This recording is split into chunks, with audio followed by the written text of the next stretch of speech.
All right, guys, I want to know what you think happens if Periera loses to Anklaev, right? So Periera basically right now is the star of the UFC. He is the guy. I'm in Dubai, by the way. So yeah. I'm in Dubai, by the way. So what do you guys think happens, right? Because he's the star of the UFC. He's kind of the big money maker, right? And if he loses to Magomed Ankalaev, that's a problem. That really is a problem because now, they've got, first of all, a champion who I don't think anybody finds particularly interesting. That's number one. Do they do an immediate rematch? I think you could make a case for it if it's, I think they would do an immediate rematch either way, just because of the fact that Alex Periera is the star, right? So like if it's close, whatever, he's defended the title a few times, he saved them on a few occasions.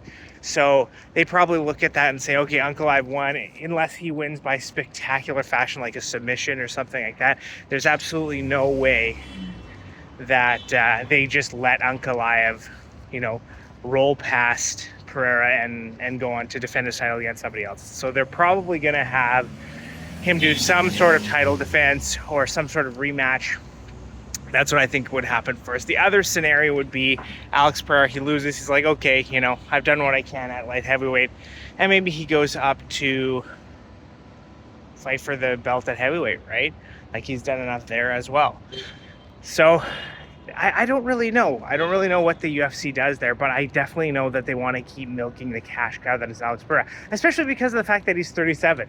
So maybe at that point he goes up. Maybe he challenges John Jones as opposed to Tom Aspinall, although Dana has said pretty clearly that they're not going to allow John Jones to just hold on to the heavyweight belt and never defend it against Tom Aspinall, who is the interim champion, who has defended his interim championship, right?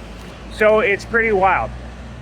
But it's just really interesting to think about because of the fact that, like I said, he's the face of bus going by. He is the face of the UFC right now. Like, he is everything to the UFC. And so seeing him lose, which, like, if he loses, it'll probably be by decision, I would say. Like, it'll probably be a scenario where Ankalaev takes him down, grapples them, and just kind of holds him down for 5 rounds.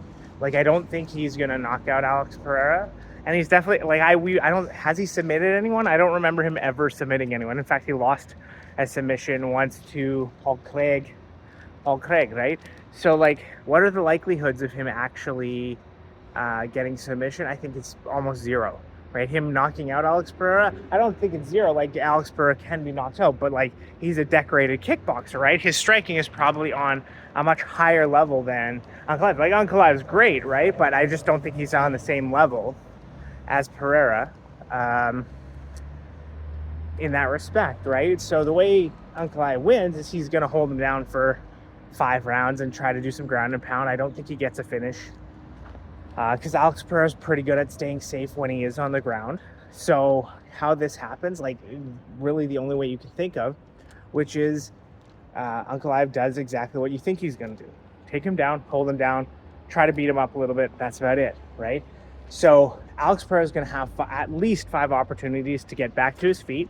In those 5 chances, he's going to have to do as much damage as he possibly can, right? And so the question is, will he leave openings in the striking? Because when there is the threat of the takedown, the hands are held lower, which leaves openings to be hit. I don't know the answer to that question, but my biggest thing is where he goes after this, right? Like, if he wins, of course, if he wins, I think he has to go up to heavyweight, because there's not much left for him at light heavyweight. There's 2 potential interesting matchups. Jan Blachowicz, if he wins against Carlos Ulberg, that's a conversation that we can have.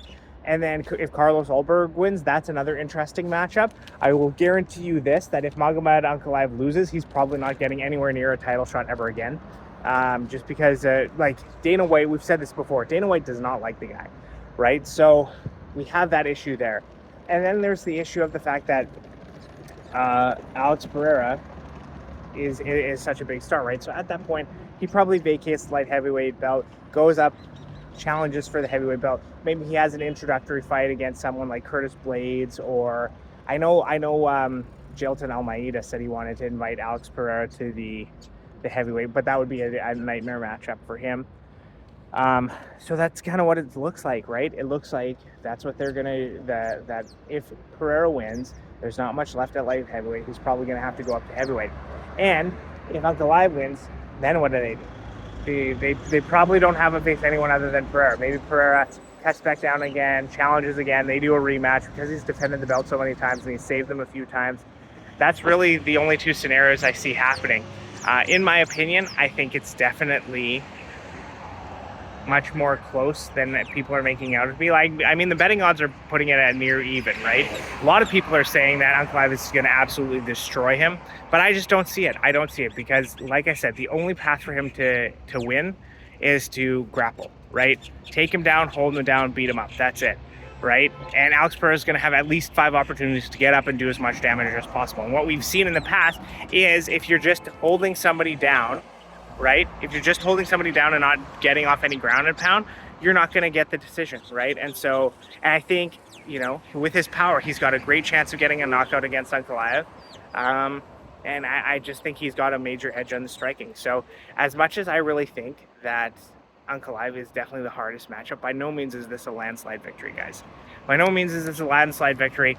And the most interesting part about it is to see what they do afterwards, because, you know, it's just such an interesting thing from a business perspective, just because Anklaev doesn't have star power. He doesn't know English. He doesn't have any aura about him. You know, his fights aren't super exciting, right? Remember how he got here, right? Anklaev should have been champion. Like, it was a very close fight between him and Jan Blachowicz back at the late 2022, right? But it ended in a draw, and he was like, and Dana White was like, "This is the worst fight I've ever seen. We're going to book 2 new people." And then we had, I believe it was Jamal Hill and Glover fight for the belt at that point. I think that's what happened. So this is what it was.